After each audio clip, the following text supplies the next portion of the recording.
Hello guys, bienvenue sur la Doha. It's about everything. As you know, dans la FIFA, la Coupe mondiale, il se passe beaucoup de petites polémiques. Et il y en a une autre qui arrive cette fois-ci, c'est pour l'équipe du Ghana. Et oui, un de leurs joueurs étoiles, de leurs meilleurs joueurs, mais il a été refusé aux portes du Canada. Le Canada a fait, toi, tu rentres pas chez nous, toi. Toi, t'es un prédateur et tu rentres pas chez nous. Peut-être dans ton pays, t'es vu comme un héros en faisant de la prédation, mais chez nous, t'es un criminel, t'as un casier judiciaire, you're not coming inside Canada. OK? It is what it is.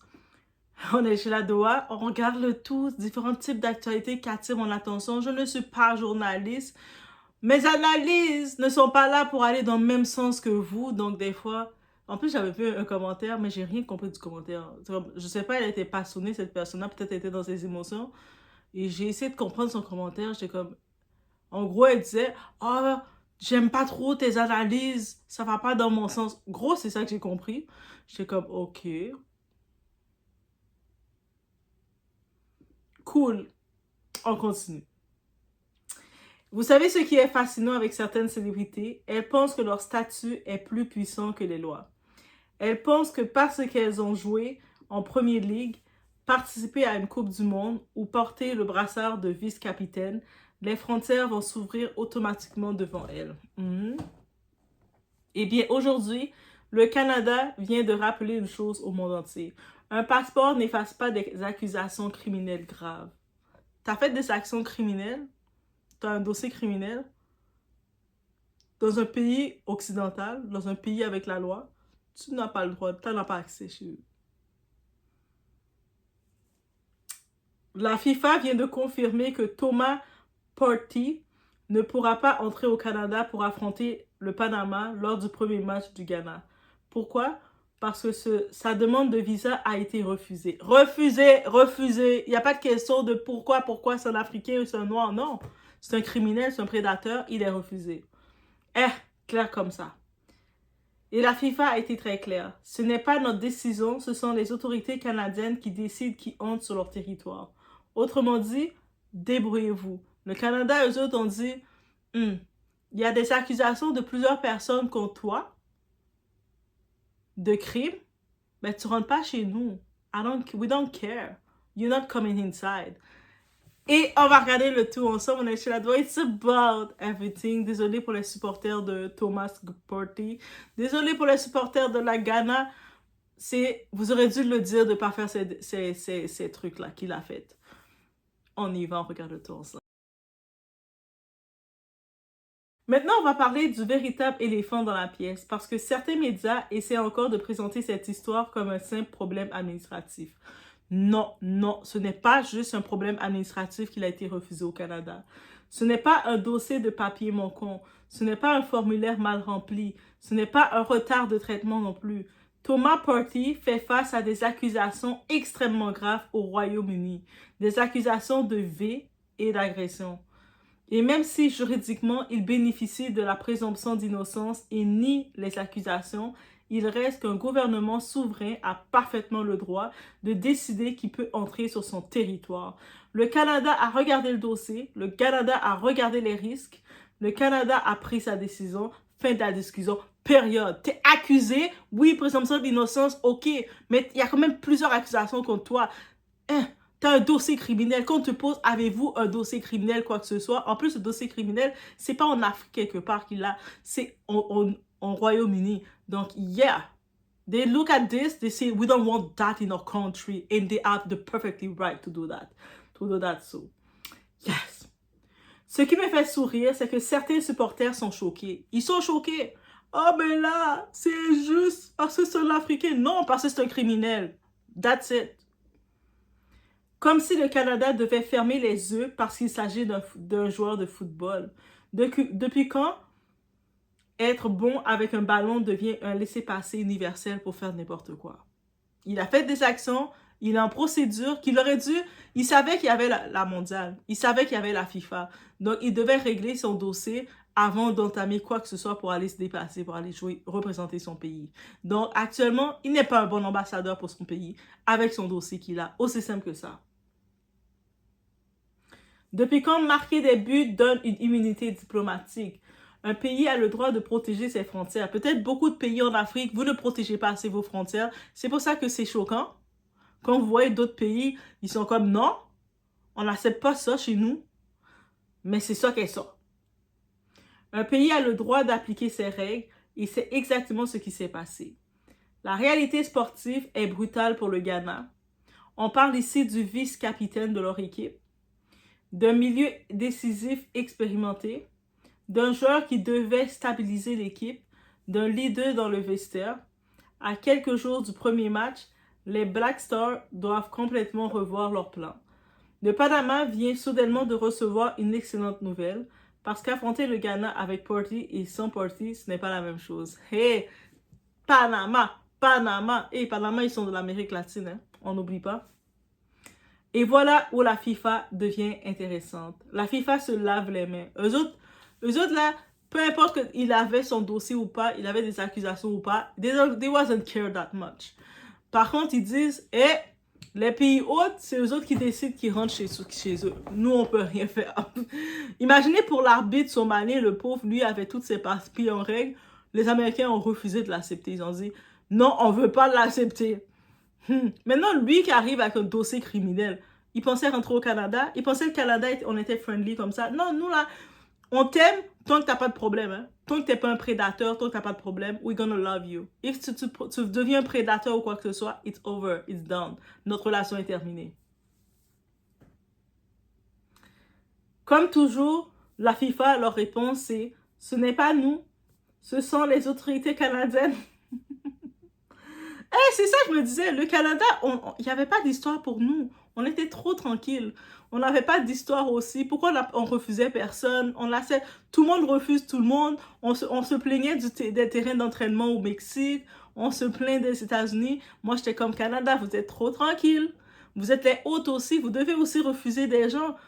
Et merci Canada, vous avez montré que vous êtes là aussi. Je suis fière d'être canadienne aussi. Nous respectons les décisions des pays hôtes. Voici, la réponse de la FIFA, c'est clair. Techniquement, ils ont raison, mais cela montre aussi le casse-tête gigantesque d'une Coupe du Monde organisée dans plusieurs pays. Un joueur peut être autorisé à entrer aux États-Unis, autorisé à entrer au Mexique, mais refusé au Canada. Résultat, vous vous retrouvez avec une équipe amputée d'un élément clé au beau milieu d'un tournoi mondial. C'est un peu ça, parce que quand l'arbitre somalien a été refusé aux États-Unis, mais le Canada, ils avaient quand même lancé une invitation à cet arbitre-là en disant « Hey, mais toi, tu peux venir par contre, venir arbitrer dans notre pays au Canada. Nous, on n'a pas de problème avec toi. Tu peux venir. » Parce que le Canada a regardé son dossier, ils ont vu qu'il n'a pas de problème. Il était un homme louable, un homme fréquentable, un homme d'une bonne fréquentation qui n'a pas de casier judiciaire ou il n'a pas de plainte à son actif dans son dossier. Donc, ils se sont dit, on n'a pas de problème, frère, tu peux venir. Nous, on respecte les bons citoyens. Donc, tu peux venir. Mais l'animal comme Thomas, là, c'est pas un bon citoyen. On veut rien à faire avec lui. Alors que les Américains, eux autres, ils ont fait... We don't care. So, chacun a leur façon de voir qu'est-ce qu'ils veulent chez eux. Aussi simple que ça. Et ce n'est probablement pas la dernière histoire de ce genre. Parce que la Coupe du Monde 2026 est organisée sur 3 territoires différents, 3 systèmes juridiques, 3 politiques d'immigration, 3 réalités complètement différentes. Aujourd'hui, c'est Thomas Partey. Demain, ça peut être un autre joueur aussi. Est-ce qu'il y a d'autres joueurs qui ont des problèmes judiciaires? En tant que tel, on va savoir si c'est au Canada que vous allez jouer. Assurez-vous de ne pas avoir d'accusation dans votre dossier, d'avoir des problèmes judiciaires ou quoi que ce soit. Et vous allez être bienvenu sur les terrains. Si c'est aux États-Unis que vous allez jouer, assurez-vous que votre gouvernement n'a pas de problème avec les Américains. On va le dire comme ça. Et voilà. Pour le Ghana, le message est simple. Les excuses ne feront pas gagner le match. Les Black Stars devront montrer du caractère. Ils devront prouver qu'ils sont plus grands qu'un seul joueur. Parce que le Panama, lui, n'attendra personne. Le coup d'envoi serait donné avec ou sans Thomas Partey. Et pendant ce temps-là, le monde entier observe une Coupe du Monde qui n'a même pas encore vraiment commencé et qui produit déjà l'une des plus grosses controverses du tournoi. une chose est certaine, le Canada a parlé, la FIFA a reculé et Thomas Partey regardera le match depuis l'autre côté de la frontière. Et voilà. Quand on dit aux footballeurs, là, on dit aux athlètes, aux sportifs, aux personnes qui ont un certain niveau, faites attention à vos fréquentations. Faites attention. Faites attention. Eux autres, ils sont tête dure, ils pensent que ça va jamais les atteindre jusqu'à ce qu'une plainte vienne sur eux. Une deuxième plainte vienne sur eux. Une troisième plainte vienne sur eux. Après, maintenant, ils se retrouvent les Jeux mondiaux, tout ce qui peut faire un beau dossier pour sa carrière, mais ils se retrouvent entachés comme ça à cause de ces plaintes. Voilà. Et soyons sérieux 2 minutes. Ce refus est parfaitement compréhensif et j'adhère complètement à ce refus. Je suis contente que le Canada a mis son pied à terre et dire « Je ne veux pas de ce prédateur dans mon territoire. Merci Canada. » Dans plusieurs pays occidentaux, lorsqu'une personne fait face à des accusations criminelles graves ou possède certains antécédents judiciaires, l'entrée sur le territoire peut être refusée. C'est un fait. Le Canada n'est pas obligé de prendre un risque simplement parce qu'il s'agit d'une vedette de football. On ne parle pas ici d'une simple contravention ou d'un litige administratif. C'est pas comme s'il n'a pas payé ses amendes et puis là, bref, voici. Non, c'est très grave des accusations contre lui. Alors, certains supporters crient au scandale, mais quel scandale exactement? Le Canada applique ses règles, il protège son territoire. Point final. Parce qu'au bout de compte, un gouvernement a la responsabilité de protéger son territoire et de faire respecter ses lois, pas d'organiser la carrière d'un footballeur. Thomas Partey pensait peut-être que son statut de star internationale allait suffire pour franchir la frontière sans problème, mais la réalité l'a rattrapé. Sur un terrain, tu peux être une superstar. Devant les autorités d'immigration, tu redeviens simplement un voyageur soumis aux mêmes règles que tout le monde. Le nom sur le maillot n'efface pas les controverses qui le suivent. Voilà. Et aujourd'hui, le Canada vient de lui rappeler une leçon très simple. La célébrité ouvre parfois des portes, mais elle ne les ouvre pas toutes. C'est-à-dire, si ton comportement derrière, t'as la célébrité avec toi, t'es signé comme athlète professionnel, tu trouves le moyen d'aller faire du désordre, d'aller faire n'importe quoi. La prison aussi est là, hein. On va pas tester. Il y a plein de célébrités qui se retrouvent en prison. Le football aime raconter des histoires de héros, mais parfois les réalités judiciaires et les décisions gouvernementales rattrapent les stars les plus célèbres. Pour le Ghana, c'est un coup dur.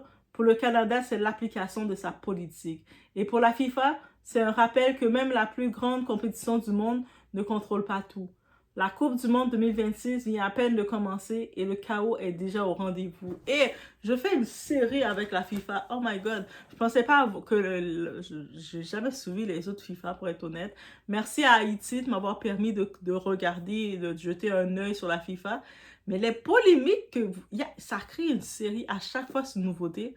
Et puis c'est même pas sur le terrain les polémiques. Ben, peut-être des fois sur le terrain dans le camp d'entraînement là. C'était une autre histoire aussi. Mais au-delà de ça, j'avais jamais pensé qu'il y aurait eu autant de polémiques. Je me dis, mais est-ce que toutes les années, c'était comme ça? Ceux qui suivent la FIFA, qui ont suivi ces genres de compétitions, dites-moi en commentaire, oui, Doha, ça a toujours été polémique ou c'est vraiment une première? Est-ce que c'est parce que c'est 3 pays et puis il y a plein de gestion, ça devient méli-mélo? Faut m'expliquer parce que, il y a de quoi, hein? On se retrouve aux prochaines vidéos. Guys, faites attention à vous.